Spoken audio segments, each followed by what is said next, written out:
Donc, nous avons le plaisir d'accueillir ce soir Monsieur Chaumienne. Donc, il nous fait l'amitié de venir pour nous parler de la conduite du changement de situation de transformation et de l'analyse de pratiques managériales. Alors, c'est vraiment une question, un sujet qui est au cœur du projet Ange et nous sommes extrêmement heureux de pouvoir bénéficier de la compétence et de l'expertise de Monsieur Chaumienne donc, pour traiter ce sujet-là. Donc voilà, Monsieur Chaumienne, je vous laisse la parole. Je vous remercie. Donc, bonjour à toutes et à tous. Alors, tout d'abord, en 45 minutes, c'est évidemment une gageure d'évoquer de façon globale les questions de conduite du changement. A fortiori, si on essaye de cibler ces questions-là sur un secteur en particulier qui a de nombreuses spécificités. Donc, je m'excuse par avance de vous donner à un moment donné un train d'enfer, quitte à ce qu'à un moment donné, plus tard, lors d'une autre séquence, je puisse approfondir tel et tel point qui vous aurait intéressé et qui mériterait de rentrer un peu plus dans les détails. Deuxième préambule, concernant le projet Ange, donc là, je suis en train de conduire des entretiens, bientôt terminés. Il y aura une phase d'analyse qui va suivre dans la foulée. Et donc, ce que je vous présente ici, c'est plus un cadre d'analyse générale avec une certaine approche du changement et de l'analyse de la conduite du changement, appliquée de façon très brève, puisque là, on entend un parti, on ne peut pas trop rentrer dans les détails, au contexte éducatif. Et encore, cette application-là, elle trouvera vraiment son résultat une fois que j'aurai pu utiliser les données collectées par l'équipe Ange et par moi-même. Et donc, c'est plus un modèle global d'analyse que je vais vous présenter là et quelques réflexions sur les spécificités des organisations éducatives. Quelque chose, évidemment, à ce stade d'abouti. Donc, peut-être que si tout se passe bien, on se retrouvera dans quelques semaines lorsque j'aurai pu, justement, avancer à ce niveau-là. Alors, juste en deux mots pour me présenter, donc, je suis maître de conférence à l'Institut d'administration des entreprises de l'Université de Versailles 50 ans en Yvelines et spécialiste en management public et conduite du changement des organisations publiques. Je ne suis donc pas un spécialiste à proprement parler du système éducatif, mais il se trouve que depuis maintenant une dizaine d'années, les organisations éducatives font partie de mon champ de terrain qui n'est pas exclusif dans ce domaine, puisque je m'intéresse aussi à d'autres types d'organisations en charge de la mise en œuvre de politiques publiques. L'enseignement supérieur, ça en fait partie, la recherche, mais aussi les organisations publiques qui sont, par exemple, à la manœuvre dans des politiques interministérielles, comme la sécurité routière, par exemple, ou les questions d'équipement et de transport. Donc, voilà, mon spectre, à l'origine, en tout cas, dépasse largement le secteur éducatif, et le secteur éducatif est un de mes terrains d'application. Je ne prétends pas être un spécialiste des organisations éducatives. Alors, je vous livre une bibliographie que je ne commenterai pas, faute de temps, mais vous pourrez en bénéficier lorsque vous pourrez récupérer les diapositives. J'attire votre attention néanmoins sur un excellent ouvrage d'un collègue belge, François Pichot, Gestion du changement, pour des personnes qui voudraient vraiment appréhender de façon approfondie et en même temps très ouverte et très didactique la question de la gestion du changement. Cet ouvrage de François Pichot est vraiment, de mon point de vue, une référence. Et les collègues belges, mais aussi québécois, si je reste dans l'univers francophone, ont produit énormément de choses intéressantes, notamment Céline Bareil, par exemple. Là, je donne juste un exemple de référence, qui s'est beaucoup intéressée aux dimensions humaines de la conduite du changement. Mon collègue Mourad Atarsa et moi-même, on a été amenés à publier quelques papiers dans des revues donc, académiques sur justement des réflexions en lien avec l'évolution du rôle des chefs d'établissement, puisque nous avions été amenés avec le rectorat de Versailles à conduire des analyses et après des restitutions sous la forme de conférences formation-échange autour justement de l'évolution du rôle des chefs d'établissement et au fil de l'eau des autres parties prenantes directes, en tout cas, du fonctionnement des organisations donc type PLE, donc type lycée-collège, c'est-à-dire les corps d'inspection, les membres évidemment de l'équipe de direction, mais aussi le corps enseignant. Donc voilà un commentaire très bref.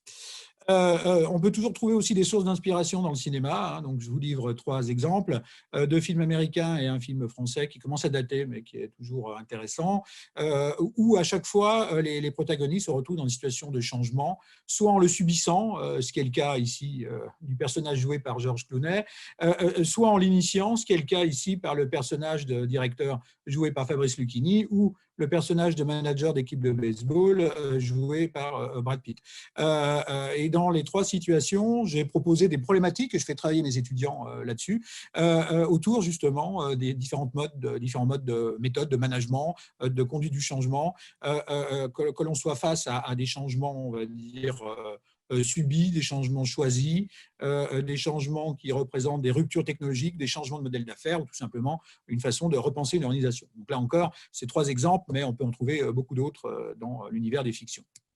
Alors, de façon très générale, je ne vous apprends rien en vous disant que le champ de l'éducation est dans tous les pays, finalement, est soumis depuis de nombreuses décennies à de nombreuses réformes, ce n'est pas nouveau, même si on a l'impression, peut-être à tort, que le temps s'accélère, puisqu'on cherche à la fois ou en même temps, comme on dirait ici, à moderniser les organisations via notamment des outils numériques, mais via aussi de nouvelles formes d'organisation des établissements, de nouvelles formes de management, de recrutement aussi des personnels, de nouvelles formes aussi de rapport aux élèves, à leurs familles.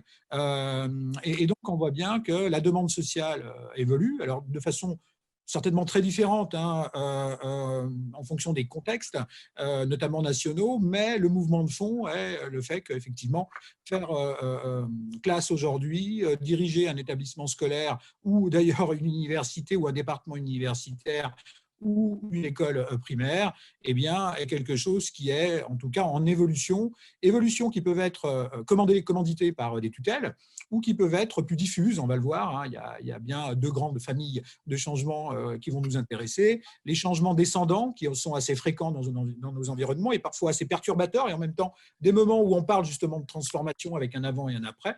Ça se passe rarement exactement comme prévu, mais en tout cas, il y a effectivement des effets parfois de seuil. Et puis, des changements plus diffus, plus invisibles, des transformations silencieuses, comme dirait le philosophe François Julien, à travers des expérimentations, des pratiques qui évoluent chemin faisant, des choses qu'on teste dans sa classe et puis qui marchent ou qui ne marchent pas, qui essaiment ou qui n'essaiment pas, et qui à un moment donné peuvent être ou pas institutionnalisées d'ailleurs à l'échelle d'un établissement ou à une échelle supérieure. En même temps que toutes ces évolutions qualitatives peuvent avoir lieu ou émergent, eh bien, il y a aussi la question du coût de fonctionnement des organisations publiques en général, des organisations tout court d'ailleurs, et on voit bien qu'on a un double agenda, un agenda d'amélioration qualitative ou d'évolution qualitative, d'introduction de nouvelles méthodes, de nouveaux outils qui peuvent être, au moins pour un temps en tout cas, assez coûteux, aussi bien en temps, en énergie, en remise en question qu'en ressources financières. Et en même temps, il y a cette question effectivement de la maîtrise, au moins, sinon de la réduction des coûts de fonctionnement. Et donc l'amélioration, alors j'ouvre des guillemets, de la productivité qui est quasiment impossible à mesurer et à maîtriser, au demeurant, dans un champ aussi complexe que celui de l'éducation. Et puis, il y a cette fameuse question de la performance, gros mot ou grand mot, ça dépend un peu comment on voit les choses, éducative. Qu'est-ce que ça veut dire être finalement un enseignant performant? Qu'est-ce que ça veut dire être un établissement performant, être un pays performant pour l'éducation finalement de ses citoyens, jeunes et moins jeunes, puisqu'il y a aussi la formation professionnelle continue qu'on peut voir en filigrane. Et là, je vous propose tout un tas de critères possibles, et loin s'en faut non exhaustifs. C'est la question de la réussite des élèves, c'est la question de la lutte contre le décrochage, c'est la question aussi de l'excellence et des classements internationaux, c'est la question de l'introduction de nouveaux outils qui faciliterait ou qui permettrait finalement d'enseigner autrement ou dans d'autres conditions. En ce moment, nos systèmes éducatifs sont mis sous forte tension et à forte contribution justement pour s'adapter à une crise majeure et qui était totalement imprévisible et très largement imprévue, qui est effectivement cette pandémie mondiale qui nous arrime pour la plupart d'entre nous chez nous et qui fait qu'on doit quand même continuer à assurer d'une façon ou d'une autre nos missions en n'étant plus finalement face à nos élèves et en se retrouvant, alors comme moi avec vous, mais dans un autre contexte, eh bien, dans une situation où l'adaptation, là pour le coup, elle se fait douloureusement, c'est-à-dire dans la précipitation, dans l'urgence et dans un contexte général qui n'est pas très serein, c'est le moins qu'on puisse dire. Donc, on voit bien que tous ces changements, qu'ils soient de fond, qu'ils soient émergents, qu'ils soient liés à des injonctions politiques, des comparaisons internationales, ou qu'ils soient même liés à des crises économiques, mais aussi, comme on le voit aujourd'hui, une crise sanitaire, eh bien, sont forcément déstabilisants, bien, conflictuels. Quand tout va mal, on peut serrer les rangs, mais une fois que la crise sera derrière nous, il y aura certainement aussi un certain nombre de questions qui vont réémerger, mais aussi de nouvelles pratiques qui seront développées, de certains tabous qui auront été peut-être transcendés, par exemple les classes virtuelles qui pouvaient peiner à beaucoup d'endroits à se mettre en place, un questionnement aussi sur la capacité de nos élèves, quel que soit leur âge, à pouvoir à distance réellement suivre des cours. Pour les plus jeunes, l'autonomie n'est pas de mise. Pour les moins jeunes, la question des moyens, des conditions, de la qualité des connexions. Enfin, on voit bien que voilà, on découvre pas tout, mais beaucoup de problèmes qu'on n'avait pas forcément anticipés lorsqu'on a basculé sur un modèle distanciel dans l'urgence. Et par ailleurs, de façon plus, là encore, fondamentale, tous les changements que je viens d'évoquer brièvement réinterrogent nos méthodes de travail, réinterrogent évidemment l'usage des ressources et l'éventuelle nouvelle ressource qu'on peut mobiliser, réinterrogent aussi nos valeurs, ce pourquoi on fait ce métier, que ce soit côté enseignant et côté aussi personnel de direction. Dans mon cas, je suis un peu schizophrène, puisque, comme vous le savez, à l'université, on a souvent deux casquettes. Je suis moi-même directeur adjoint de composante, élu, voilà, membre de conseil, bon, enseignant-chercheur, donc j'ai des classes, je dirige des masters, et en même temps, je suis élu au niveau de l'université et je participe à un certain nombre de groupes de travail un peu plus transversaux et qui dépassent largement l'échelle de ma composante. Donc, toutes ces casquettes-là aussi m'amènent dans mes pratiques à me poser des questions comme enseignant, comme membre d'équipe de direction, comme représentant de mes collègues du personnel, un peu schizophrénique par moment. Voilà. Donc, la notion de performance dans un champ aussi complexe que le nôtre et dans le champ public, au demeurant plus largement aussi, eh bien, on voit bien qu'on est à poursuivre plusieurs agendas conjointement. La question de l'égalité à la mise en œuvre de politiques publiques dans un cadre réglementaire, légal, souvent strict, voire extrêmement contraignant, pour le meilleur très souvent et parfois pour le pire, puisque ça peut être très rigide. La question de l'efficacité et de l'impact de nos actions et la question de l'efficience, autrement dit l'utilisation des ressources, qu'elles soient humaines, financières, matérielles. Alors, la question du management du changement, donc de façon très générique, eh bien, vise à répondre à une question très large: comment conduire et organiser l'évolution et ou la transformation. On peut évoluer par petits pas, sans forcément transformer quoi que ce soit, sinon peut-être au bout d'un long cheminement, ou alors on peut faire face à une transformation brutale ou à un point d'inflexion, comme je vous le disais, de petites évolutions qui ont permis d'opérer une certaine bascule. Donc on voit bien que derrière l'idée de transformation, il y a une idée de radicalité plus ou moins rapide, mais en tout cas quelque chose d'important qui sont visibles. Dans la question d'évolution, on est plus sur des changements adaptatifs, incrémentaux, par petits pas, par essais-erreurs, qui ne remettent pas en question, qui ne réinterrogent pas des fondamentaux du système, mais qui le font évoluer. Et parfois, une somme d'évolution peut amener, chemin faisant, à une transformation. Voilà. Certaines transformations d'ailleurs imposées peuvent remettre en question des évolutions positives ou négatives et réinterroger tout un travail qui a pu être fait pendant très longtemps sur le terrain, parce que justement la tutelle ou une partie prenante, en tout cas qui en a les moyens, impose de nouveaux formats d'action. Alors, on a deux agendas importants quand on se préoccupe de conduite du changement, ou en tout cas de favoriser un contexte favorable aussi au changement. Une dimension plus instrumentale, c'est la gestion du déploiement du changement. Là, on est surtout dans une perspective ici délibérée. Il y a des acteurs qui considèrent que tel ou tel aspect du fonctionnement de l'organisation doit changer, parfois un aspect mineur, parfois un aspect majeur. En France, par exemple, la réforme du baccalauréat est un aspect majeur. Le déploiement d'outils digitaux sur des sujets extrêmement pointus peuvent être considérés, au moins dans un premier temps en tout cas, comme des adaptations ou des évolutions mineures qui peuvent être incitées par des moyens ou qui peuvent être à un moment donné rendus obligatoires par un effet de bascule, par exemple passer de livres papier à des e-books, et avec tous les outils qui y vont avec. Ça peut se faire progressivement sur la base du volontariat, ou à un moment donné, les pouvoirs publics peuvent décider, sur une période de temps limitée, d'opérer une bascule assez importante dans un outil finalement qui historiquement était quand même bien installé, qui est par exemple le livre. Donc on voit que quand on s'intéresse en tout cas à des déploiements délibéré, eh bien, se pose la question d'élaborer une stratégie, définir des objectifs, mettre en place une gestion de projet, gérer des budgets. Voilà. Éventuellement, et c'est souvent le cas, repenser de façon mineure ou radicale l'organisation du travail, revoir des procédures, notamment les projets numériques ont évidemment un impact sur le système d'information que l'on peut avoir. Et puis se pose la question de, puisqu'on avait des objectifs et des moyens, évaluer justement l'utilisation des moyens, l'atteinte des objectifs, analyser les écarts et se demander finalement s'ils ne sont pas satisfaisants, pourquoi. Et s'ils sont satisfaisants, qu'est-ce qu'on peut en apprendre pour la prochaine fois. Donc là, c'est la dimension vraiment planificatrice, délibérée, normative finalement du changement. Il est plutôt centré sur les moyens, étant entendu ici, et c'est évidemment une approche qui doit être forcément modérée par la suivante que je vais vous présenter, les individus étant considérés comme des moyens pas comme les autres, mais comme des moyens quand même qu'il convient d'essayer de maîtriser et gérer. Bon, la réalité nous montre que si l'informatique était un moyen qui peut être capricieux, comme tout élément technique, si le droit n'est pas toujours simple à saisir et l'aspect financier est souvent un problème pas si simple que ça à cerner, l'humain, alors lui, pour le coup, ne se laisse pas enfermer dans des plans, des définitions, des objectifs ou des slogans. Et donc, on est amené finalement à se préoccuper conjointement de la deuxième dimension du changement, qui est la gestion, l'animation, la prise en compte, gestion c'est même ambitieux ici, des individus et de leurs préoccupations.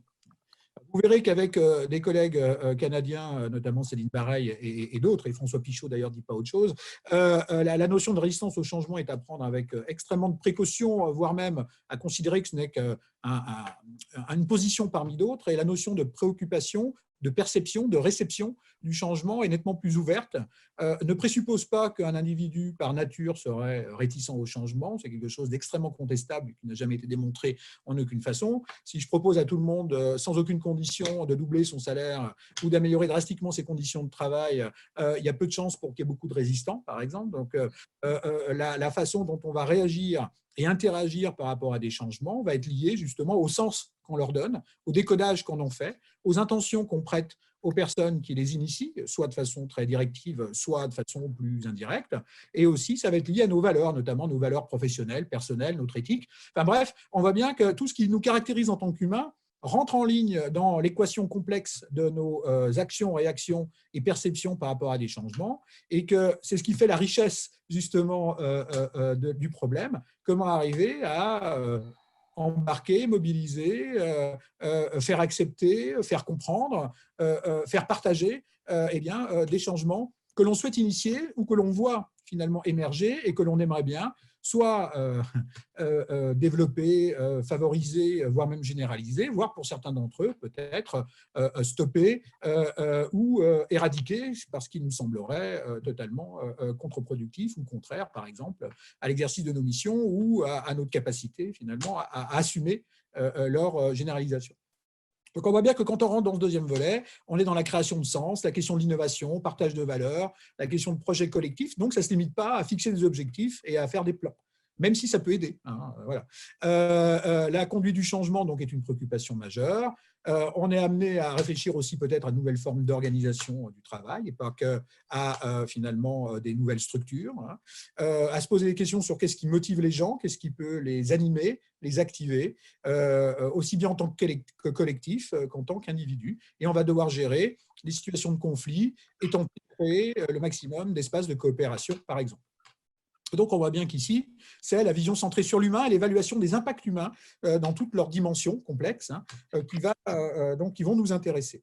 Et donc, la conduite du changement ou la prise en compte du changement, c'est bien une vision qui doit conjointement se préoccuper des moyens parce qu'ils nous rattrapent assez rapidement si on les oublie, essayer de maîtriser un peu, alors parfois de façon minutieuse parce qu'on a des enjeux extrêmement sensibles, par exemple de gestion de crise, et parfois on peut se donner du temps au temps, on peut laisser les gens expérimenter, tâtonner, on peut semer des idées ou mettre à disposition un champ des possibles, faire adhérer à des projets. Et adhérer à un projet, par exemple, qu'il soit européen, international ou autre, est une opportunité pour ceux qui y adhèrent de tester, d'expérimenter des choses dans un cadre finalement qui leur donne une certaine liberté, même s'il y a des comptes à rendre in fine. Et donc, on voit bien qu'on n'est pas sur les mêmes logiques.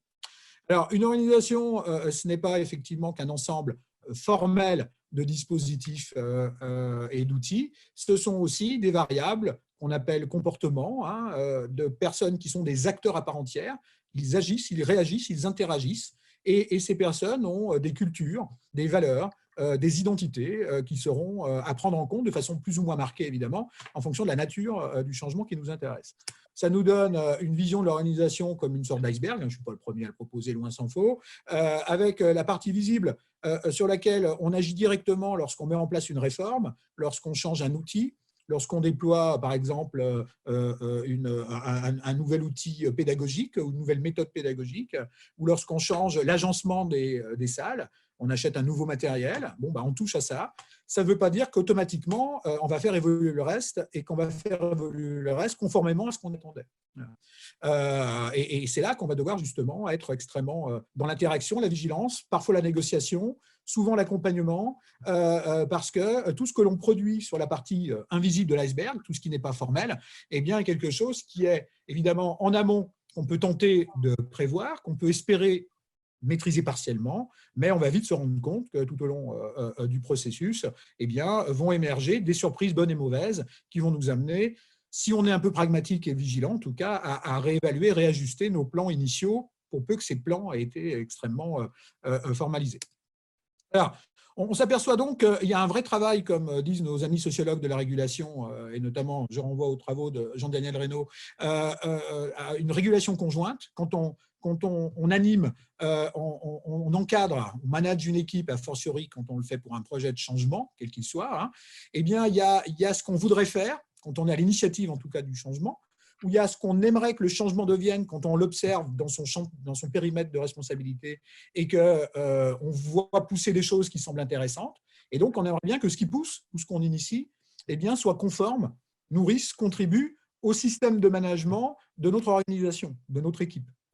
Autrement dit, contribue à la réalisation des missions et projets, soit conforme aux structures existantes et aux lignes hiérarchiques. Ne viennent pas en contradiction majeure avec des règles et des procédures, ou alors il va falloir les réinterroger, ce n'est pas toujours de notre ressort.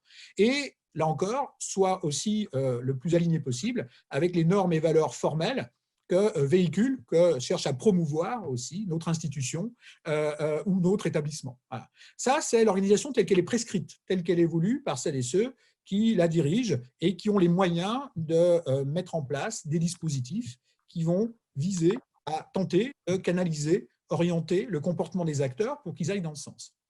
Et puis, il y a la réalité des acteurs en tant qu'individus et collectifs. Il y a leur propre motivation. Pourquoi ils font ce travail? Pourquoi ils se lèvent le matin? Qu'est-ce qui est important pour eux? Quels sont leurs objectifs en tant que collectif, mais en tant aussi qu'individu? Leur mode de communication, leur réseau finalement interpersonnel ou institutionnel qui peuvent largement transcender, déborder et ne pas respecter les lignes hiérarchiques ou les procédures existantes.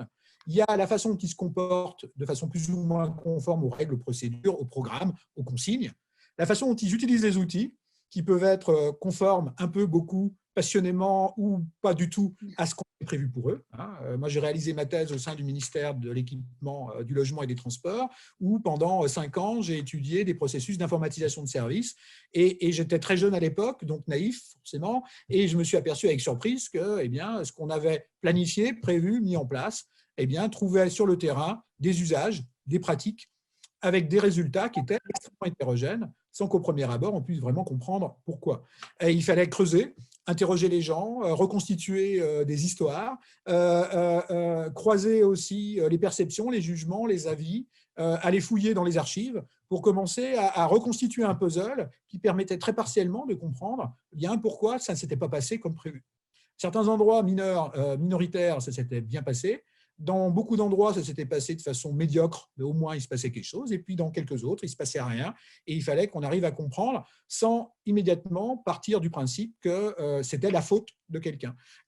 On s'est vite aperçu en fait qu'il y avait une responsabilité collective et qui partait au demeurant de la tête, puisque les directions qui avaient déployé et initié ces projets avaient oublié, en toute bonne foi, parce qu'ils ne s'étaient pas rendus compte de l'importance, d'un certain nombre de paramètres à prendre en compte avant de déployer du matériel et de former au logiciel les gens, sans tenir compte de leur réception, de leur perception, de leur identité professionnelle, de ce que ça changeait dans l'organisation de leur travail, dans l'exercice de leur métier, sans imaginer que ça allait susciter des revendications, par exemple catégorielles ou financières, sans imaginer que ça allait chambouler des équilibres qui étaient souvent invisibles pour la direction, mais qui, bon an, mal an, faisaient que ça fonctionnait plus ou moins bien, mais plutôt bien sur le terrain. Et on arrive avec de nouveaux dispositifs qui remettent en question, parfois pour le meilleur, parfois pour le pire, souvent de façon extrêmement mitigée, eh bien, une situation d'équilibre instable qui existait auparavant. Et donc, la régulation conjointe, le fait d'arriver à rendre le plus compatible possible, finalement, ce que veut la tutelle, la direction, et ce que peuvent, ce que veulent, ce que souhaitent, et bien, finalement, les acteurs concernés, ce qui les anime réellement, c'est le travail, justement, à la fois de management, d'encadrement, et aussi, a fortiori, de conduite du changement lorsqu'on est amené à, au-delà du quotidien, porter ou tenter de faire émerger des projets de changement. C'est cette fameuse régulation conjointe que nous présente Jean-Daniel Reynaud, qui essaye de trouver finalement des compromis entre la régulation de contrôle et la régulation autonome, en essayant de rapprocher les deux points de vue. Bien évidemment, plus on part d'une position éloignée, et plus ce travail est difficile et périlleux. Moins il y a un écart spontané entre les deux, et moins il y a besoin de managers et de managers, puisque de toute façon, les managers vont être là pour faciliter, accompagner, rassurer, mais l'écart sera faible finalement à combler. Par contre, quand l'écart est important entre une injonction pour changer des pratiques et les pratiques existantes et ancrées, là par contre, il y aura probablement un gros travail potentiellement difficile et conflictuel à réaliser. Dans tout ça, c'est quoi changer? Passer d'un état à un état B, bon, ça, c'est pas compliqué. En tout cas, ce qui est clair, c'est que les effets sont incertains. Même si c'est plus ou moins satisfaisant, finalement, une situation de l'État est connue par les acteurs, bon, ils y trouvent plus ou moins de satisfaction. Et lorsqu'on va leur proposer, ou lorsqu'ils vont voir émerger, encore, il y a les deux situations, eh bien, de nouvelles pratiques, de nouveaux outils, une nouvelle organisation, un nouveau programme, de nouvelles méthodes d'évaluation, eh bien, les plus insatisfaits de la situation précédente vont pouvoir peut-être voir ça comme une opportunité. Les plus satisfaits, les plus installés dans la situation précédente vont probablement voir ça dans un premier temps comme plutôt une menace et un danger. Et puis au milieu de tous ces gens qui ont éventuellement un avis plutôt tranché dans un sens ou dans l'autre, eh bien, beaucoup de personnes vont réagir d'un point de vue calculatoire, émotionnel, valoriel, notamment, eh bien, de façon très variée. Voilà. Et c'est ça qu'on va essayer de comprendre, bien évidemment, pas individu par individu, sauf si on a une toute petite équipe, mais de façon un peu globale, pour voir si ce qu'on suscite chez les acteurs collectivement par rapport au changement va être plutôt vu comme une menace, une opportunité, un changement positif ou un changement considéré comme néfaste. Voilà. Alors, pour un sociologue comme M. Bernoux, sociologue des organisations, le changement consiste en une transformation des relations aux autres. C'est ça qui est important. C'est-à-dire que l'objet de votre changement soit un objet technique, réglementaire, ce n'est pas la question. Ce qui est la vraie question, effectivement, même si en soi, ce n'est déjà pas toujours simple à déployer, c'est ce que ça va changer chez les acteurs concernés et dans leurs relations. Relations entre eux et vous, relations entre eux et leurs parties prenantes, notamment dans leur quotidien pour les enseignants, par exemple leurs élèves et ou les parents d'élèves. Alors, du coup, on peut voir le changement comme un processus informel et ou formel, puisqu'il y a bien les deux dimensions. Il y a des changements que l'on souhaite délibérer, des changements qui sont plutôt des évolutions peu maîtrisables, émergentes, progressives, parfois même quasi invisibles, des représentations, des comportements, des pratiques, et de façon plus, là encore, enfouie, des valeurs, puisque ce n'est pas du jour au lendemain que les gens évoluent dans leur identité ou leurs valeurs. Ça peut se faire de façon extrêmement graduée, et c'est très dur à maîtriser, puisque c'est plutôt le quotidien, les petits pas, une somme d'expériences positives ou négatives, une somme de décisions aussi qui seront prises par les tutelles et les directions, qui vont conduire de façon directe ou indirecte à ces évolutions, positives ou négatives en fonction de où on se place, y compris du côté des élèves, évidemment. Par ailleurs, ça c'est le processus informel, si on voit le changement comme un processus formel, c'est aussi effectivement des moments où on le va initier parce qu'on en a le droit, voire le devoir, en tant que responsable d'un périmètre donné, eh bien, un certain nombre de projets de changement qu'on va essayer d'organiser de façon la plus rationnelle possible, avec des étapes, on appelle ça souvent des lots à livrer, des jalons. Voilà. Il y a tout un vocabulaire et une technique de gestion de projet qui permet de tenter de maîtriser ces différentes dimensions, qualité, coût, délai notamment. Et donc, on essaye, en maîtrisant ces 3 dimensions, de déployer ou même transformer des dispositifs formels. Voilà. Avec l'idée qu'on ne doit jamais perdre de vue que le déploiement de certains éléments de ces dispositifs formels, structures, règles, outils, etc., se fera en interaction, parfois très forte, avec les acteurs et donc ce qui les caractérise, autrement dit, leurs différentes logiques, point sur lequel je vais revenir dans quelques instants. Alors, ça peut nous donner une typologie justement assez fructueuse des changements que l'on peut justement étudier, en prenant 2 grandes variables, changement imposé, changement négocié. Négocié étant entendu qu'il n'y a pas un acteur surplombant qui dit aux autres de changer, il constate plutôt qu'il y a des choses qui évoluent et il va tenter soit d'en faciliter les choses de façon très indirecte, soit de rentrer quelque part dans le processus pour essayer de canaliser, voire de le maîtriser, de se le réapproprier. On peut aussi proposer une solution, un changement, dire voilà, là on a un enjeu majeur, il faudrait quand même qu'on puisse déployer par exemple une évaluation numérisée à horizon 3 ans. On n'a pas d'outils préconçus, on n'a pas de recommandations ou d'éléments imposés par une tutelle ou par une contrainte particulière, finalement, voilà, à cet horizon-là, si possible un peu avant, avec les moyens qu'on peut vous donner, dans un cadre fixé, avec des méthodes de travail que l'on va animer, favoriser, on va essayer collectivement de réfléchir à quelle forme pourrait prendre, par exemple, cette évaluation dématérialisée. Voilà. Et donc, sous contrainte, qui fixe un cadre général, avec de la méthodologie, on va quelque part confier l'essentiel du processus aux acteurs de terrain pour qu'ils fassent des propositions, qu'à un moment donné, la direction prenne ses responsabilités et fasse des arbitrages après s'être mis d'accord sur les règles du jeu. Donc là, on est sur le changement proposé. Voilà. Mais dans les 2 cas, le continu émergent et le proposé, on est vraiment dans quelque chose d'interactif, de co-construit et où les acteurs ont un rôle majeur à jouer. Dans le cas du changement imposé, on a 2 niveaux, là encore. Un changement où une entité de direction ou une tutelle, finalement, sait qu'il faut changer, mais par contre, on n'a pas de vision planificatrice du changement à réaliser, il n'y a pas un caractère forcément urgent, même si on peut donner, là encore, des jalons. Et donc, on va, par exemple, mener des expérimentations. En France, pendant de nombreuses années, on a expérimenté, par exemple, le bac pro en 3 ans. Voilà. Normalement, c'était en 4 ans. Les pouvoirs publics ont trouvé qu'il était intéressant de réfléchir à faire évoluer, pour l'aligner sur le bac général et le bac technologique, le fonctionnement du bac professionnel. Ça posait de nombreuses difficultés, il n'y avait pas de sentiment d'urgence particulière, et donc on a suscité, par des appels à projets, par des incitations très indirectes, des établissements volontaires qui eux-mêmes, pour ceux que ça intéressait, ont identifié des équipes volontaires et ont créé des classes pilotes pour essayer de déterminer finalement qu'est-ce que donnait le passage d'un bac professionnel en 4 ans à un bac professionnel en 3 ans. Puis pendant de nombreuses années, j'ai plus le chiffre en tête, mais c'est facilement 5-6 ans, voire même un peu plus, on a tâtonné, expérimenté, il y a eu des remontées, des suivis de cohortes, des corps d'inspection ont fait leur travail pour voir ce que ça donnait. Et puis à un moment donné, là encore, alors que l'expérimentation suivait son cours sans qu'il y ait de volonté affichée de généraliser, on a voulu, de façon totalement parallèle, réformer le bac général et le bac technologique. Et en fait, la réforme s'est heurtée à de fortes oppositions.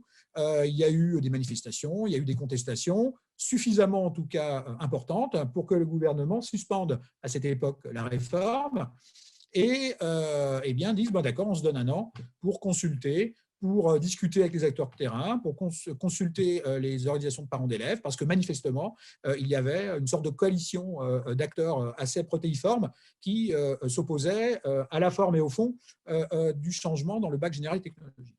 Mais finalement, pendant qu'on réfléchissait sur le bac technologique et général, on a décidé de basculer suite aux années d'expérimentation dans le bac pro en 3 ans. Ça a été aussi une grande surprise pour tout le monde, puisqu'il fallait que le gouvernement ne perde pas totalement la face. Et peut-être qu'on considérait, à tort ou à raison, qu'on avait assez maturé dans le cas du bac pro.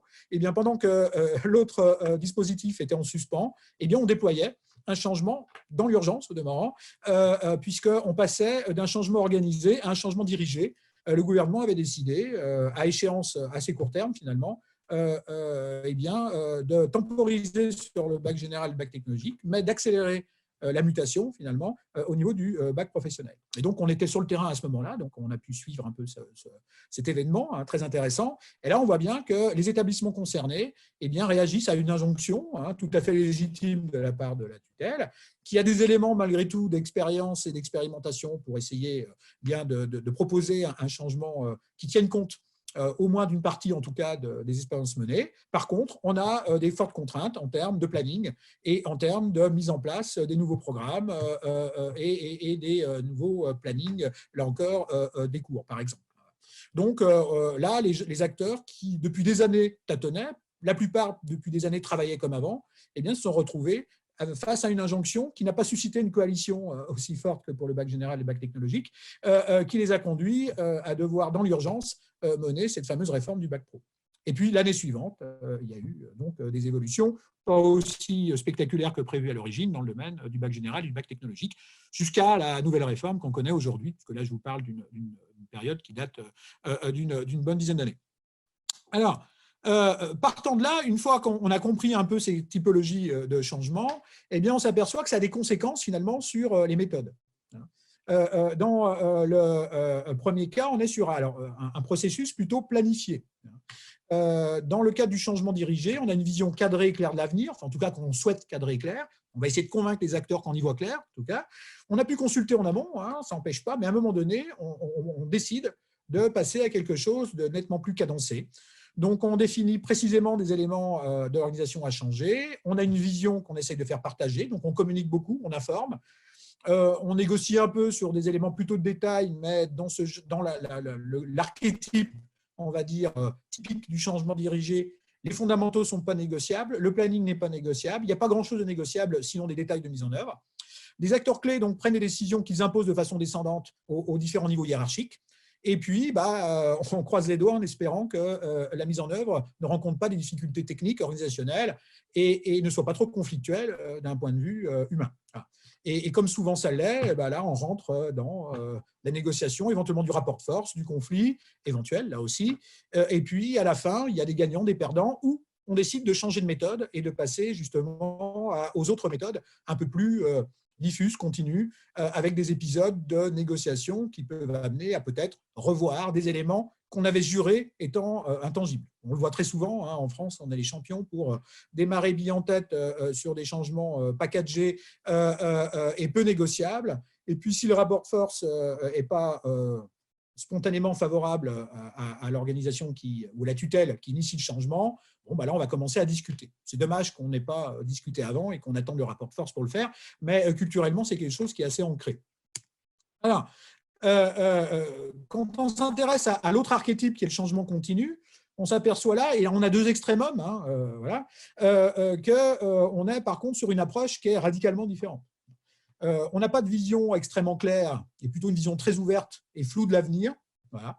On sent qu'on doit évoluer, peut-être même qu'il va falloir transformer des choses importantes, mais soit parce qu'on n'a pas d'idée, soit parce qu'on considère que le problème est trop complexe ou trop sensible politiquement, par exemple, pour arriver avec des idées déjà préconçues ou trop précises, on va ouvrir des débats. Alors, le problème, après, c'est de les finir, c'est de maîtriser, c'est d'arbitrer et de ne pas donner l'impression aux acteurs d'avoir été floués, c'est-à-dire consultés pour rien, ce qui n'est pas simple du tout. On va au moins se mettre d'accord sur une démarche participative de co-construction, des changements opérés, et pas uniquement dans la mise en œuvre, mais aussi dans, finalement, pourquoi il faut changer, est-ce qu'il faut changer, qu'est-ce qu'il faut changer, comment il faut changer, à quel rythme. Vous voyez qu'on peut mettre sur la table tout ou partie, finalement, des variables de l'équation du changement. On souhaite, finalement, profiter du processus de consultation, d'échange, de co-construction, pour faire évoluer, finalement, les perceptions, les avis, les sentiments, voire même parfois les priorités des uns et des autres. C'est-à-dire que si on n'est pas dans une logique de manipulation, soi-même, on doit être prêt à évoluer. Soi-même, on doit être prêt à réajuster ce qu'on avait imaginé au départ, même si on n'avait pas formellement dit, parce que les interactions, les discussions, les remontées d'informations montrent que sur tel et tel aspect, on n'avait peut-être finalement pas vu l'essentiel, voire même qu'on avait totalement tort. Donc, si on veut rentrer totalement dans cette logique de changement continu négocié, on est dans quelque chose, effectivement, où chaque partie, finalement, doit arriver avec l'esprit ouvert et doit être prêt, autant que faire se peut, à faire des efforts et des concessions, ce qui n'est pas toujours évident non plus. Dans ce cas-là, on laisse une grande liberté d'action aux acteurs pour favoriser créativité et expérimentation. Sans forcément aboutir rapidement à quelque chose d'institutionnel ou de visible. On peut se donner du temps, au risque, là encore, de voir la situation pourrir ou les projets de changement piétiner et les acteurs se démotiver. Donc, très clairement, je ne suis pas en train de vous dire que d'un côté, il y a ce qu'il ne faut pas faire et de l'autre, la panacée. C'est bien plus complexe que ça et on est bien dans la réalité, souvent, dans justement des changements contingents, incrémentalistes, politiques, où on négocie un certain nombre de choses sur lesquelles je vais revenir, et où on est dans un mixte, une hybridation finalement entre un certain volontarisme plus ou moins important, formel, contraint, et de l'autre, une ouverture d'esprit, un pragmatisme et une capacité à comprendre que les acteurs de terrain peuvent avoir des choses très intéressantes à dire et sont les premiers concernés par les changements que l'on souhaiterait voir initiés, et chercher à faire changer les gens contre leur volonté, contre leurs valeurs, de façon orthogonale par rapport à des pratiques ancrées, c'est héroïque. Alors, dans des situations d'urgence, dans des situations critiques, dans des situations de crise majeure, oui, certainement, on n'a pas le choix.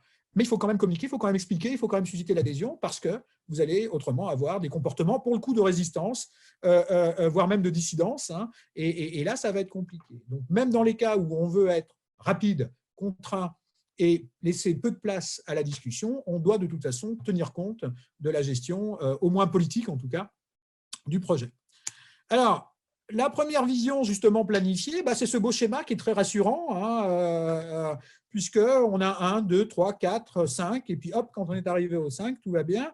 Et quelque part, il est intéressant quand même si vous sentez bien qu'il va falloir le nuancer, parce qu'il jalonne finalement au moins les préoccupations qu'on doit avoir. Alors, parfois, elles seront très importantes à un certain stade et plus mineures à un autre. Parfois, chaque stade sera important. Lorsqu'on s'intéresse à un projet très ambitieux, moyennement ambitieux, ou qui a l'air finalement relativement peu ambitieux de changement. La première phase sur laquelle parfois on ne passe pas assez de temps, c'est la phase de diagnostic. Et l'approche contextualiste, sur laquelle je vais dire quelques mots par la suite, justement, nous aide beaucoup à structurer bien la compréhension du contexte dans lequel on agit, une compréhension du contenu et de la façon effectivement qu'il va agir sur le périmètre que l'on souhaite transformer ou changer, et puis la question fondamentale que l'on maîtrise normalement en partie sous contrainte évidemment, mais en partie quand même, quand on est en situation de responsabilité, c'est comment je m'y prends, le processus. Le contexte est souvent une donnée sur laquelle on a peu de prise, mais encore faut-il avoir une vision claire de la carte sur laquelle, et du territoire sur lequel on va agir. Donc, ça, c'est important. Le contenu du changement, se rendre compte que sa perception, sa réception, et ce qu'il va changer pour les gens concernés n'est peut-être pas identique pour les uns et pour les autres. Et donc, avoir une bonne compréhension, finalement, de qu'est-ce que c'est, qu'est-ce que ça change, qui est concerné, de quelle façon. Et le processus, voilà, le rythme et surtout la façon dont je vais manager de façon plus ou moins directive ou au contraire plus ou moins en retrait le changement en question. Et donc, on a une spirale. Alors, je pourrais passer 1 heure à la commenter. Malheureusement, on n'a pas le temps. Je pourrais revenir dessus plus tard si besoin. Alors, si on ne jette pas à la poubelle, et il ne faut pas cette approche planificatrice parce qu'on en a besoin, mais qu'on la relativise, eh bien là, on se retrouve avec des nouvelles flèches. Les items sont les mêmes, mais on a conscience que ce n'est pas linéaire. Et que même si il est souhaitable de partir d'un diagnostic et d'une définition posée du changement, parfois on n'a pas le temps. Et parfois, on est déjà dans le déploiement, alors que, parce que c'est la crise, on n'a pas eu le temps vraiment de préparer les gens, on n'a pas eu le temps de co-construire quoi que ce soit, on n'a même pas eu le temps de communiquer de façon satisfaisante, ni de préparer les gens. Moi, je vois pour le numérique, voilà, on doit utiliser des outils en ce moment pour lesquels on n'a pas été préparé, pas formé. On aurait eu le temps, mais on avait toujours mieux à faire. Voilà. Et là, tout d'un coup, dans l'urgence, eh bien, les gens, un peu dans la souffrance, eh bien, sont amenés à devoir remettre en question, au moins pour un temps, leur pratique. Voilà. Et donc, la phase 1 et la phase 2 ont été squeezées. On est dans la phase, si vous voulez, 3 et 4. Et la direction de l'université, qui est pleine de bonne volonté, veut une cartographie des situations et a demandé à tout le monde de remplir un tableau, somme toute raisonnable, mais quand même, de la situation de leur formation. Bon, ça a valu une réponse syndicale en disant que c'est bien beau de demander du reporting, mais ça serait bien d'accompagner, d'aider, de donner des outils aux collègues qui assurent au quotidien des tentatives parfois héroïques de continuité pédagogique. Étant entendu que l'établissement, pour des raisons multiples et qu'on peut parfaitement comprendre quand on analyse notre historique, justement, eh bien, n'était pas au mieux au niveau des outils, justement, numériques et des formations à distance.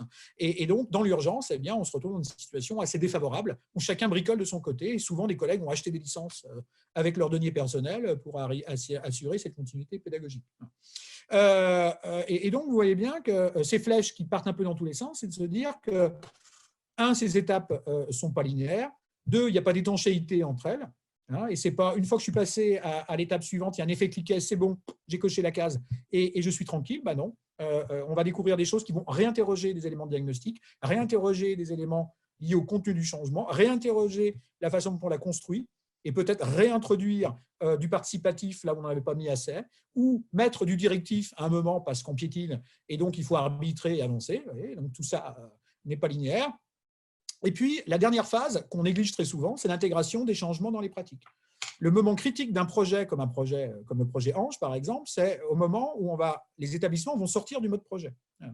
Tant qu'il y a le mode projet, il y a effectivement des piqûres de rappel, il y a des livrables, il y a des comptes à rendre, il y a un rapport à faire. Donc, quelque part, le quotidien est toujours là, mais par moment, il faut s'en sortir pour répondre aux injonctions des commanditaires du projet.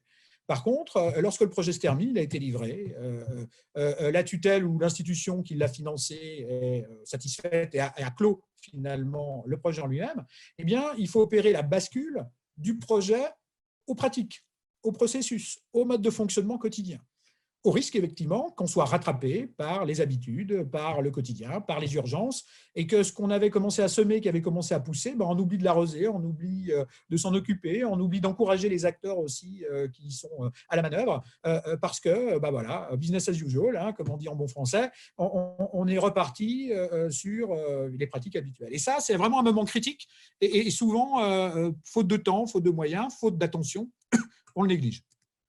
Donc, l'approche contextualiste, c'est quoi?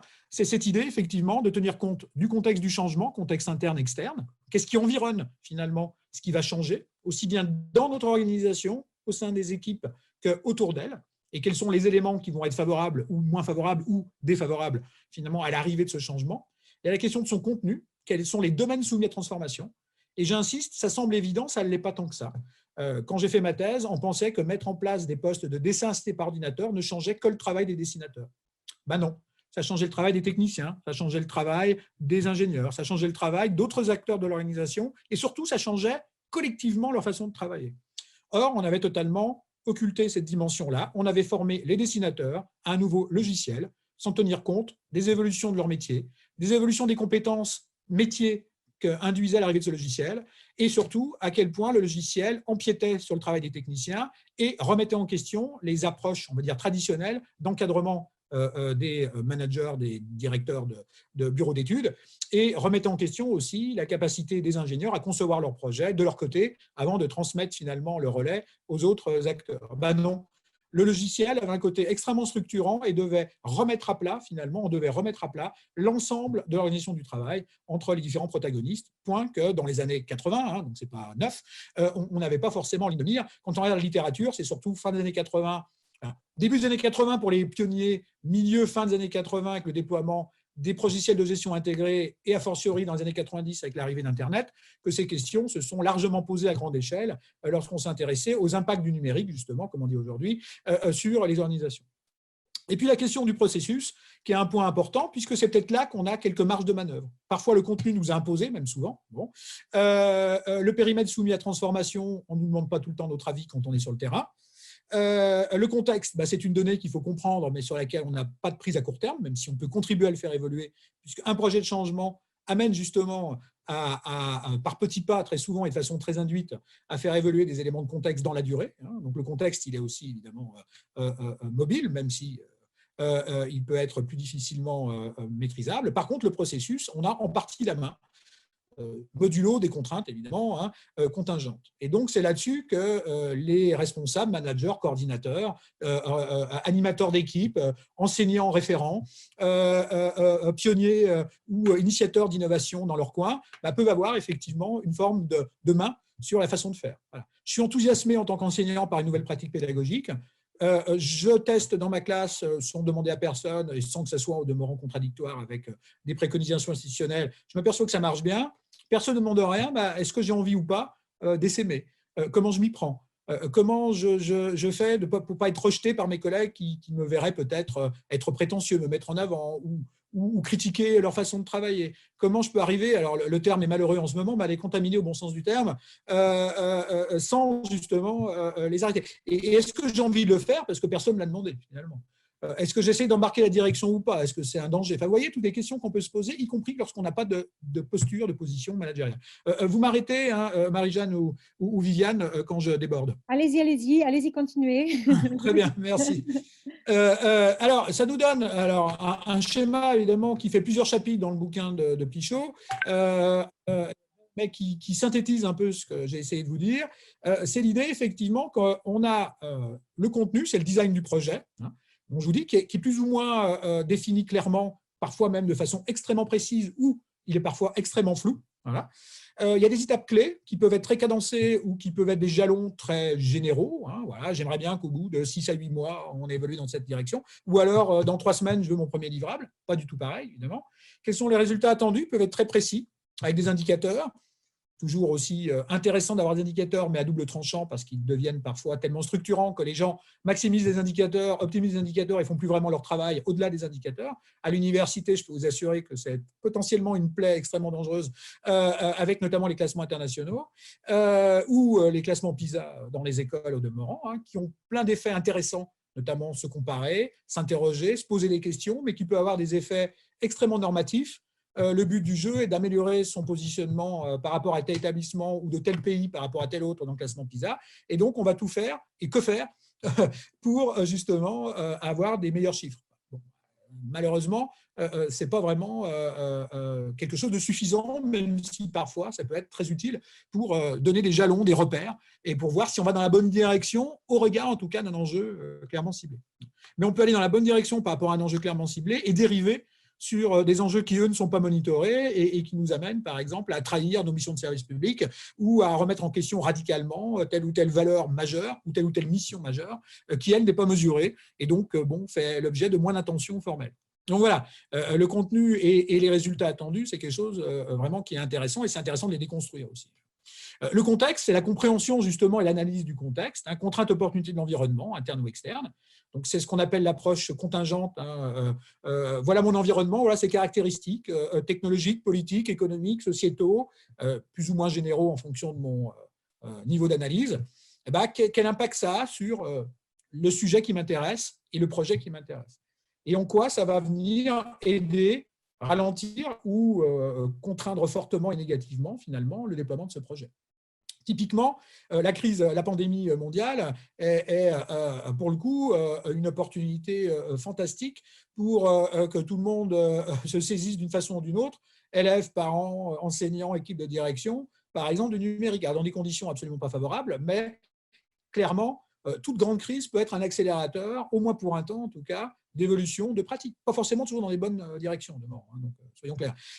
Mais une contrainte, à un moment donné, et même des situations dramatiques peuvent être, si on regarde un autre périmètre, effectivement, une forme d'opportunité, voire pour certains d'opportunisme, pour changer des lignes, hein, déplacer des lignes et tester à grande échelle des choses qu'on n'osait pas tester ou qu'on ne prenait pas le temps de tester auparavant. Par ailleurs, les processus de changement sont aussi fortement impactés par des dynamiques qui leur sont propres, hein, qui sont directement liées au processus, les dynamiques temporelles de décision antérieures. Je dis toujours à mes étudiants, vous êtes jeunes, vous n'avez pas beaucoup de recul, c'est normal. Quand vous arrivez quelque part, vous avez l'impression d'avoir des idées nouvelles, d'arriver aussi avec des solutions qui vous semblent intéressantes, innovantes. Vous pouvez être aussi embarqué, et c'est leur rôle, par une hiérarchie qui va les mettre finalement responsables d'un petit projet. Ils vont pouvoir s'enthousiasmer pour ça et c'est merveilleux. Mais attention, soyez vigilants, vous n'êtes pas les premiers que les gens voient passer. le projet que vous portez n'est pas le premier à arriver. Il y a eu avant des projets qui ont bien marché, des projets qui ont échoué, des projets qui ont laissé des mauvais souvenirs, d'autres qui en ont laissé des bons, avec des gens comme vous, avec les mêmes caractéristiques, les mêmes missions, qui ont là aussi laissé des traces, et dans la mémoire collective, des gens avec qui vous travaillez, des souvenirs plus ou moins bons.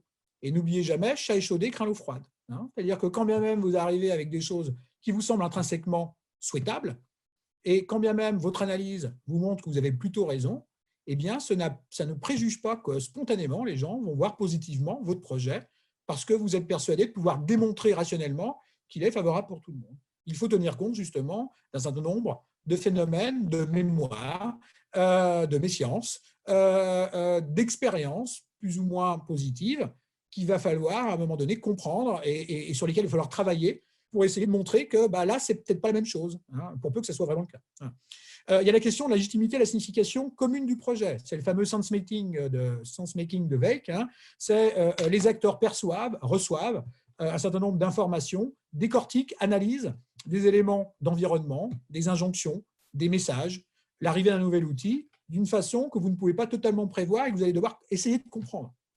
Vous n'y arriverez jamais à totalement saisir, et heureusement, on serait dans un système totalement totalitaire et transparent, ce que pensent et ce que ressentent les gens, loin s'en faut, mais vous ne pouvez pas ne pas en tenir compte. Ça ne veut pas dire que vous allez pouvoir agir dessus, mais ça va être une donnée.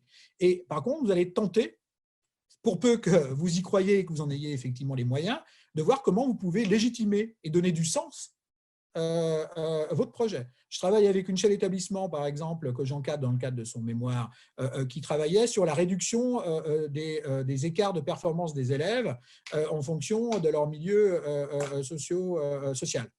Et donc, on cherche effectivement à réduire des écarts de performance et on essaie de mettre en place des dispositifs pour que les élèves qui sont dans des contextes sociaux identifiés comme tels, ce qui en soi est un construit, hein, eh bien, on met d'autant plus d'attention et des dispositifs en place pour tenter de compenser justement les difficultés qu'ils peuvent rencontrer pour des raisons diverses et variées, et notamment sociales, vis-à-vis de certains de leurs camarades, sans les stigmatiser, c'est bien la difficulté, différencier sans stigmatiser. Comment arriver à faire évoluer nos pédagogies et notre attention, en la personnalisant par exemple, pour que l'écart de résultats finalement d'une cohorte eh bien, soit plus réduite en T+1 par rapport au T0. Voilà. Et au début, la chef d'établissement est arrivée avec un discours extrêmement technocratique sur des tableaux, des indicateurs, des pourcentages qu'il fallait faire diminuer et des équipes enseignantes qui, tout en étant dans le fond finalement pas contre l'idée qu'il faut améliorer l'égalité de tous dans l'éducation, avaient du mal à se projeter dans l'approche très gestionnaire finalement hein, et très indicateur qui leur était proposé. Parce que pour la plupart des collègues, à juste titre, tout ça n'a pas de sens. Le sens n'est pas là. Le sens, c'est comment arriver, dans la mesure du possible, avec les moyens qu'on a, de prendre en compte l'hétérogénéité des niveaux, des situations, des apprentissages, et comment essayer justement, avec parfois des dispositifs spécifiques, tenter de combler les écarts qu'on a pu identifier entre tel corps d'élèves et tel autre corps d'élèves. Et donc, redonner du sens, c'est rappeler aussi pourquoi, à quoi sert l'enseignement, c'est tout bête, mais quand même, quelles sont ses missions sociétales, comment un enseignant peut, à son niveau, avec peut-être d'ailleurs des méthodes qui lui sont propres, essayer au quotidien, sans que ça soit forcément toujours mesuré, de réduire ces écarts. Donc vous voyez, aller sur des registres en tout cas qui soient parlants pour les professionnels et qui fassent écho à leurs préoccupations, mais aussi à leur capacité à agir. Alors que des tableaux chiffrés, en général, peuvent être utiles pour voir où on va, où on est, mais en étant toujours prudent sur l'interprétation et en évitant peut-être de polluer justement la tentative de co-création de sens avec des outils qui sont totalement exogènes finalement à l'univers mental et au quotidien et aux valeurs des personnes que vous essayez de convaincre. Ce qui ne veut pas dire qu'il faut leur cacher, hein, mais c'est certainement pas ça qu'il faut mettre en avant, même si de meilleurs résultats sont une conséquence, tant mieux, de finalement méthodes qui produisent de meilleurs résultats. Enfin, l'approche politique qu'il ne faut surtout pas négliger au sens rapport-pouvoir. Hein. Bien évidemment, quand on change des choses, eh bien, on remet en question des zones d'incertitude, on remet en question des acquis, ou on améliore des situations qui étaient peu satisfaisantes, on redistribue des cartes certains ont de meilleures cartes en main, d'autres se retrouvent avec un mauvais jeu. Certains même se retrouvent avec vraiment une situation qu'ils considèrent dangereuse pour leur avenir. Et donc, face à ça, bien évidemment, il faut gérer aussi la logique des intérêts, la logique parfois aussi comment dire, des anticipations et des rationalités en jeu. Et donc, cette approche politique, elle ne peut pas être négligée. Et donc, ce que propose Pichot et moi-même, puisque là-dessus, je suis totalement aligné avec mon collègue, c'est qu'une conduite du changement, même si elle peut avoir un barycentre qui est plutôt axé sur l'une ou l'autre de ces approches, il n'empêche qu'elle ne peut pas faire l'économie d'avoir un regard, on va dire, englobant par rapport à ces approches. Il y a des contraintes de l'environnement, il y a un besoin d'un minimum de maîtrise, de reddition de comptes, avec parfois des objectifs qu'il faut renseigner. Il y a le passé à prendre en compte, et il y a des tâtonnements, des essais-erreurs, des expérimentations qu'on peut mettre en place. Il y a le besoin de créer du sens commun et d'essayer de co-construire avec le maximum d'acteurs. On n'arrivera jamais avec tout le monde, mais d'essayer d'embarquer justement en faisant des choses qui font sens pour les acteurs. Et ça n'a pas forcément le même sens pour les mêmes groupes sociaux et pour tous les individus. Et comment on arrive à gérer cette hétérogénéité?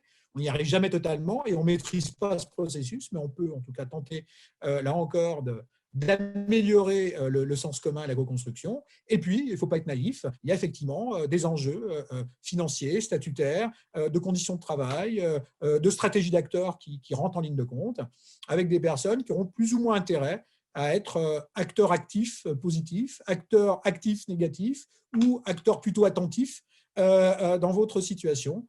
Et toutes les expressions, positives ou négatives, seront intéressantes à prendre en compte. Le pire dans ce cas-là étant effectivement l'apathie, c'est-à-dire non pas le voice, l'expression, ou le témoignage de loyauté et d'engagement, mais bien le témoignage de retrait, puisque là, on a l'impression qu'il n'y a pas de problème, alors que le problème majeur, c'est finalement le non-engagement, positif ou négatif, des personnes. Il nous faudrait là aussi une heure complète pour détailler tout ça. Ça nous donne un schéma qui prend une autre forme, mais ça revient exactement au même, sauf qu'ici, je définis un peu plus, finalement, ce que signifie chaque type de changement. Malheureusement, le temps nous étant un peu compté, puisque j'ai déjà dépassé le temps qu'on m'avait concédé, je ne rentrerai pas dans les détails. Alors, si je m'intéresse finalement au cas des établissements scolaires, ce que j'ai pu voir, et de façon très modeste, puisque j'insiste, je ne suis pas un spécialiste du sujet, j'ai conduit avec des collègues des terrains d'observation dans quelques dizaines d'établissements, j'ai conduit des entretiens auprès là aussi de quelques dizaines de collègues chez l'établissement, inspecteurs, inspectrices, équipes pédagogiques, donc ça reste extrêmement parcellaire, et donc je ne prétends pas avoir une connaissance, alors pour le coup, d'experts dans le domaine. Il n'empêche que par rapport à mes autres travaux plus généraux sur l'hybridation des pratiques des organisations publiques vers finalement des préoccupations qui viennent en plus des préoccupations traditionnelles, ici on voit bien que si on archétype, finalement on crée un archétype de l'approche classique d'une pédagogie centrée sur un certain nombre de préoccupations traditionnelles, on voit bien que de façon latente, mais parfois de façon plus spectaculaire avec un certain nombre de réformes, il y a des évolutions en cours. Moi, je le vois aussi à l'université. L'approche programme compétences nous est tombée dessus. Pour le meilleur, c'est intéressant de raisonner en compétences. Ça nous oblige à remettre à plat des programmes qui parfois ronronnaient et qui pouvaient être déconnectés en partie entre connaissances et compétences, qui est un peu embêtant.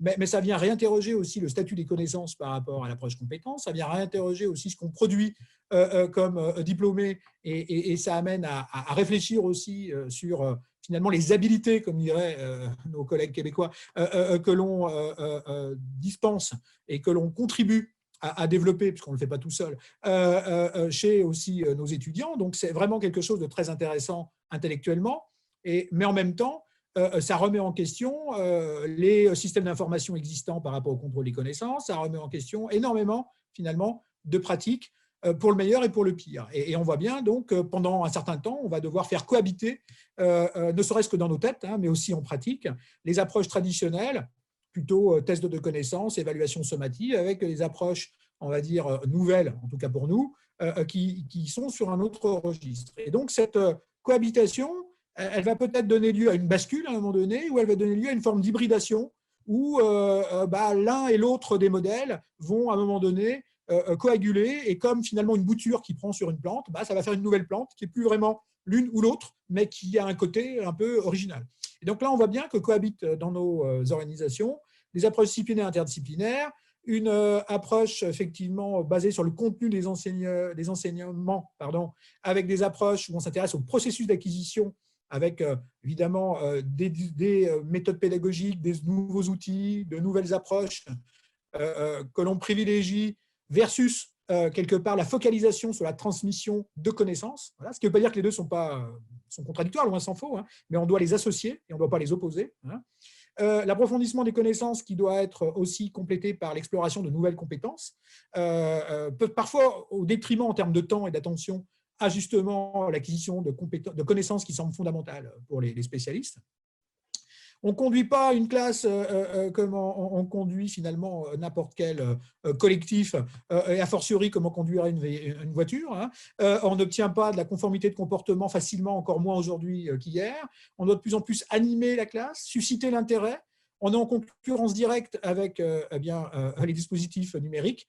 Si on n'a pas plus de valeur ajoutée que Wikipédia, c'est qu'on ne fait pas son métier. Si on n'arrive pas à intéresser, à susciter l'attention, alors que nos élèves et nos étudiants sont sursollicités par les réseaux sociaux, par les vidéos, par tout un tas de canaux d'information divers et variés, eh bien, on ne s'en sort pas. Et donc, on voit bien qu'il faut probablement utiliser, tel le judoka, une partie de la puissance de séduction de ces médias pour essayer de les embarquer dans notre projet justement de transmission de connaissances et de compétences, ce qui n'est pas simple, hein, au risque parfois de plus faire de l'entertainment que de faire justement notre métier. Donc, il y a là aussi des équilibres à trouver qui nous interrogent en tant qu'universitaires praticiens, vraiment. Et puis, la question de la notation, qui est commode à certains égards, versus l'évaluation de l'acquisition de connaissances et de compétences, qui est plus exigeante, qui ne se limite pas à dire bien, pas bien, bon, mauvais, mais qui essaye justement de rentrer dans une boucle d'amélioration et même une double boucle, hein, comment apprendre mieux et mieux apprendre à apprendre. C'est plus intelligent, mais c'est nettement plus exigeant, complexe. Pourtant, ça fait des décennies que les travaux sur les apprentissages nous montrent l'importance justement de raisonner dans cette logique de boucle rétroactive, voire même de double boucle rétroactive. Et on le sait aussi dans le champ du management des organisations. Donc, ça nous donne quasiment en conclusion, hein, parce qu'autrement, ça nous mènerait trop loin, une hybridation aussi du rôle des chefs d'établissement. Hein. Et a fortiori, mais là, je n'ai pas le temps de rentrer dans les détails, des corps d'inspection et d'autres acteurs qui sont embarqués dans l'affaire.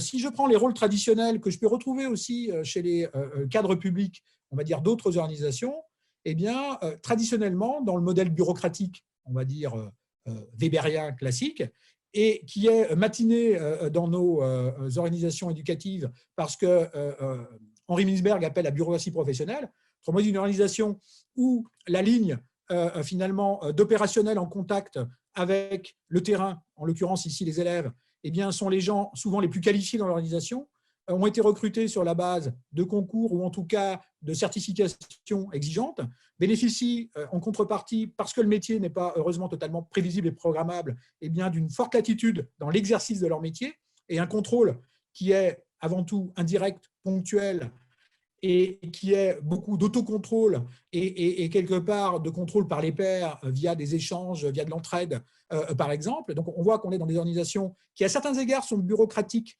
et donc hiérarchiques, et à d'autres égards, sont presque de nature adocratique, c'est-à-dire très pragmatiques et très basées sur l'autonomie et la responsabilité individuelle.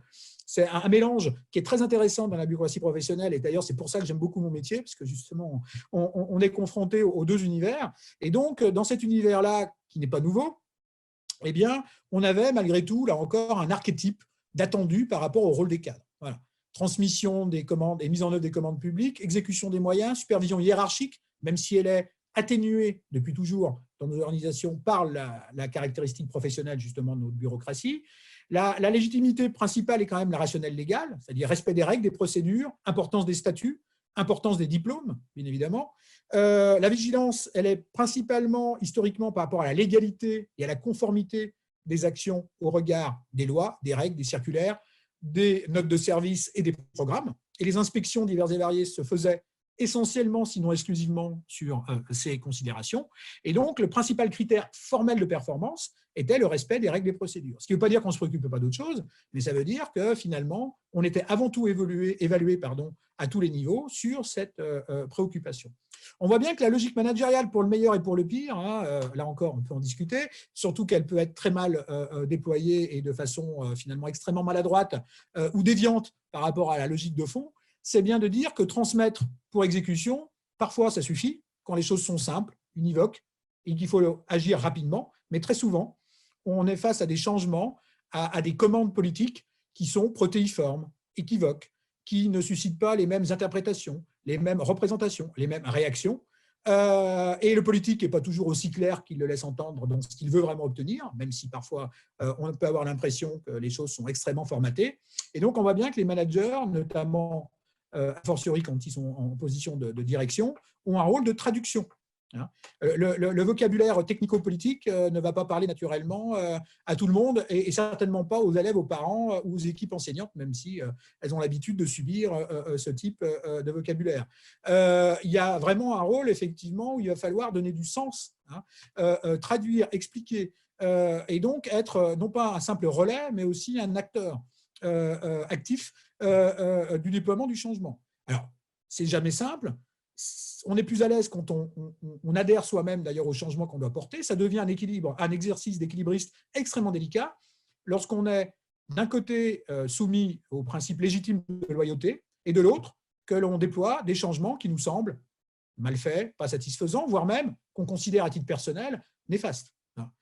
Moi-même, à l'université, je suis malheureusement régulièrement soumis à cette injonction paradoxale et cette situation schizophrénique, où en tant qu'enseignant, enseignant-chercheur, je n'approuve pas, voire même je combattrais un certain nombre de dispositifs, qu'en tant que responsable de composantes, je suis amené à promouvoir. Charge à moi, justement, d'arriver à trouver, une sorte d'équilibre entre mes valeurs, mes représentations et ce que je pense être bon, et donc ne pas les trahir, mais ne pas trahir non plus, à minima, mon devoir de loyauté, et sinon à démissionner, évidemment, de la fonction. Ce qui est une autre, évidemment, l'exit est une autre possibilité. Donc voilà, on pourrait rentrer dans le détail de chacune, là encore, de ces on va dire, nuances entre le modèle à dominante bureaucratique et professionnelle et le modèle managérial, mais ce qui convient de voir finalement en conclusion, c'est que eh bien, les chefs d'établissement et les autres acteurs aussi qui sont embarqués finalement dans le fonctionnement du système éducatif sont au carrefour finalement de trois grands champs de tension qui ont toujours existé, mais c'est leur caractère finalement simultané, impératif et formel aujourd'hui qui rend les choses peut-être un peu plus compliquées qu'il y a de ça 10, 15, 20 ans. Le numérique venant à certains égards accroître un certain nombre de problèmes ou apporter quelques pistes de solutions. Voilà. C'est là-dessus que je veux travailler, moi, notamment dans le cadre du projet Ange. Il y a la question du respect des règles, standardisation des procédés et des moyens. Là, je fais référence à des travaux d'Henri Wiesberg. Il y a effectivement l'aspect bureaucratique plus ou moins important en fonction des contextes, évidemment, mais qui s'impose à la ligne hiérarchique. Et donc, la tutelle est présente, effectivement, pour rappeler le besoin de respecter les règles, et c'est normal. Les enseignants, eux aussi, ont un cadre statutaire qui leur donne des droits et des devoirs, et là encore, l'encadrement doit tenir compte de ces deux aspects-là. Les usagers, eux aussi, ont droit et peuvent les rappeler auprès de tribunaux administratifs au demeurant à ce qu'on respecte leurs droits et leurs devoirs. Et en tant que contribuables au demeurant, ils sont aussi intéressés par la bonne utilisation des moyens. Et donc, en tant que contribuables, ils sont aussi des auxiliaires finalement de la tutelle qui s'intéressent à la standardisation des résultats. Voilà, je veux que mon enfant réussisse, je veux que mon enfant ait le maximum de chances de faire de belles études, d'être un citoyen éclairé, d'avoir finalement accès à un niveau finalement supérieur par la suite par rapport à mon propre statut. Bref, j'ai des attentes en tant qu'usager, j'ai des attentes en tant que citoyen, j'ai des attentes en tant que contribuable, je veux payer moins d'impôts. Je veux que les études soient gratuites ou le moins coûteuses possible. Je veux qu'on me donne des moyens aussi. C'est bien beau de mettre du numérique, mais moi, je ne peux pas me payer 2 ordinateurs à la maison. J'en ai besoin à titre personnel. Comment je fais pour que mon enfant dispose des e-books ou ait accès à Pronote ou aux outils numériques. Donc, voilà, là, on est face aussi à des potentielles contradictions. Et puis, on adore les classements. On les critique, mais on adore les classements. Quel est le meilleur lycée? Quel est le meilleur collège? Quelle est la meilleure université? Quelles sont les meilleures classes préparatoires? Etc., etc. Et les classements, même quand ils sont relativement transparents dans la méthodologie et relativement rigoureux dans la façon de collecter les informations, sont extrêmement structurants dans cette tendance quasiment maladive que nos sociétés ont d'essayer de standardiser tout et n'importe quoi sous la forme d'indicateurs. Et donc, on voit bien que l'injonction d'efficacité et d'efficience, elle est, pour le coup, extrêmement présente et elle s'est particulièrement développée avec le déploiement du New Public Management, avec le déploiement de la LOLF en France, et avec le déploiement parfois maladif des techniques de gestion issues du privé dans nos organisations qui étaient plus ou moins préparées et là encore de façon plus ou moins pertinente. Et puis enfin, last but not least, la question de la qualité pédagogique. Là encore, on a deux formes de qualité. La qualité que je qualifie souvent d'artisanale, les pratiques individuelles. Je suis un bon enseignant parce que j'en suis convaincu. C'est déjà pas mal, mais c'est peut-être pas suffisant. Parce que mes élèves me renvoient cette image, parce qu'ils me remercient, parce qu'ils me félicitent, parce qu'ils réussissent, parce que je vois parfois quelque chose s'éliminer dans leurs yeux, parce qu'ils comprennent quelque chose qu'ils n'arrivaient pas à comprendre. Et ça, ce n'est pas dans des indicateurs. Je le vois. Alors peut-être que je me raconte des histoires, peut-être que je ne suis pas objectif, mais je vais pouvoir tenter d'objectiver ça en discutant avec mes pairs. Et puis, stade suivant, je vais être inspecté par quelqu'un à qui je reconnaîtrai, plus ou moins, la légitimité morale, justement, à venir me dire comment faire mon travail. Parce que c'est un ou une ancienne collègue, parce que c'est quelqu'un que je respecte ou pas, ça dépend, justement. Et donc, la réception que j'aurai de l'inspection aura un effet plus ou moins probant en fonction de la façon, à tort ou à raison, dont je considère la pertinence et la légitimité morale, en tout cas, de la personne qui va venir m'inspecter. Et puis, il y aura le chef d'établissement qui va avoir un regard, ça dépend des contextes, plus ou moins intrusif ou plus ou moins éclairé sur aussi eh bien, mes pratiques d'enseignant. Mais un enseignant, il ne se contente pas d'enseigner en classe.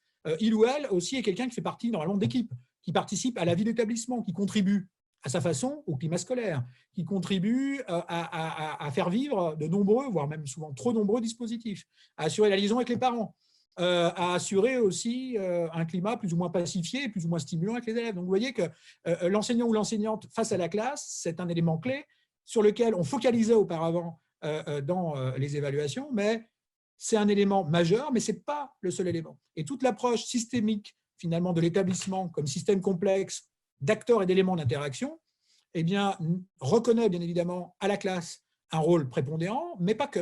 Voilà. Et on voit bien que là, il y a un changement de paradigme, pour le coup, j'emploie les gros mots, qui est en marche, de se dire on ne peut pas se contenter d'évaluer que la pratique en classe. Ça doit être plus large. Et là, on voit bien que pour les intéressés, les évaluer notamment, le nouveau dispositif, et j'encadre aussi un autre étudiant qui travaille là-dessus, d'entretien professionnel tous les 10 ans, qui vient se substituer en partie, voire même totalement parfois, aux inspections, et voilà, est un changement qui interpelle et qui est intéressant à étudier parce que la qualité pédagogique, justement, la façon dont on va l'apprécier institutionnellement, elle évolue. Voilà. Et elle ne se limite pas à la classe, elle est étendue à d'autres paramètres. Et donc, il y a ces fameux référentiels institutionnels qui existaient depuis toujours avec les programmes, avec les méthodes. Voilà, le ministère préconise telle méthode pour apprendre à lire et à écrire. Bon, voilà, c'est soit telle méthode, soit telle autre, soit une hybridité entre les deux. Ça dépend des moments. Les choses évoluent. Mais on a un référentiel. Et ces référentiels se multiplient. Et l'approche compétence, programme compétence, vient rajouter une couche, mais aussi quand vous êtes dans des domaines de professionnalisation, vous êtes un lycée pro, vous êtes un CFA, vous êtes une université qui fait de la professionnalisation, viennent se rajouter à tout ça des certifications qualité, type ISO 9001, qui voilà, sont des coûts complémentaires qui viennent vous dire si vous faites bien ou pas bien votre travail. Donc voilà un peu à titre vraiment d'introduction ce que je souhaitais présenter aux participants. Pour moi, l'étape suivante, c'est d'arriver à mobiliser ces modèles, certains issus de la littérature pour la première partie, d'autres qui sont croisés entre la littérature et nos propres observations sur le terrain, et donc qui ne sont pas des vérités révélées, qui ne sont pas des modèles robustes, mais qui sont des propositions et des objets qui cherchent à faire réfléchir et pas à apporter des réponses, très clairement à ce stade-là. J'aimerais bien que le stade suivant, dans X semaines ou Y mois, on va dire plutôt des semaines pour être optimiste, eh bien, ça serait comment j'arrive à mobiliser finalement ces outils sur la base d'expérimentation de terrain limitée, mais néanmoins récente. Eh bien, comment je peux faire parler ces expérimentations de terrain avec ces outils. Voilà. Désolé d'avoir mené un train d'enfer.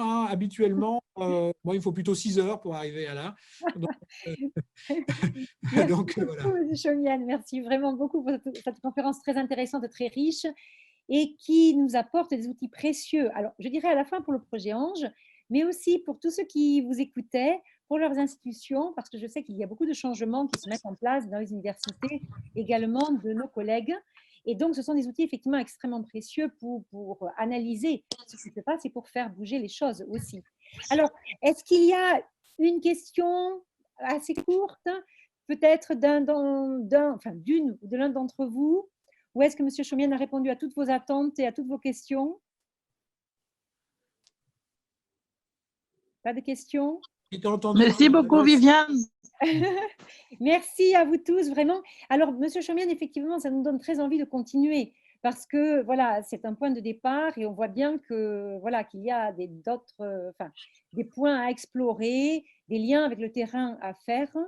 Et donc, voilà, nous allons voir avec vous la suite possible. Volontiers, j'envisage 3 saisons. Là, c'était la première saison. La deuxième saison, c'est la confrontation avec le terrain. Et la troisième saison, c'est enseignement, préconisation. Si Parfait. Et le confinement s'y prête à merveille, Monsieur Chaumienne. À certains égards, oui. Merci beaucoup, Monsieur Chaumienne. Je vous en prie. Merci à vous tous, à tous nos amis donc, à l'international. Et nous vous disons à très bientôt donc, pour la suite du think tank. Merci beaucoup. Voilà. Tenez bon. Merci. Au revoir. Au revoir. Merci.